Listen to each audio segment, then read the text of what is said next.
રાજકોટમાં અગ્નિકાંડની તપાસના નામે ભીનું સંકેલી રહેલી ટીમને એટલું જ પૂછવા માંગુ છું કે સાગઠિયાની જેલમાં કયા ધારાસભ્યોએ મુલાકાત લીધી, કયા પૂર્વ ધારાસભ્યોએ મુલાકાત લીધી અને એ મુલાકાતની પાછળનું આર્થિક ગણિત શું હતું?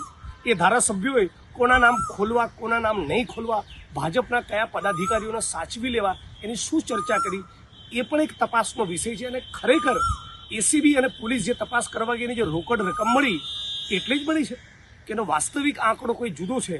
અને એ સાચી રકમ જે મળી એમાંથી એસીબીએ તપાસ કરનારી ટીમે પોતાની જોડે એક રકમ રાખી લીધી કે કેમ?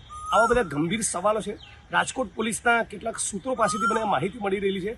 અને ફરી એકવાર કહેવા માગું છું કે જુગાર કાંડની મેટરમાં જે લોકોએ તોડ કરેલો એ લોકોની વિગતો પણ અમારી જોડે પહોંચી છે અને આવનારા દિવસોમાં એનો પણ પર્દાફાશ કરવાના છીએ. પણ આજની તારીખે ભારતીય જનતા પાર્ટીના નેતાઓ, પદાધિકારીઓ, મેયરો, સ્ટેન્ડિંગ કમિટીના ચેરમેન, કોર્પોરેટર આ બધાને બચાવવાનો કારસો એ રાજકોટની પોલીસ કરી રહી છે.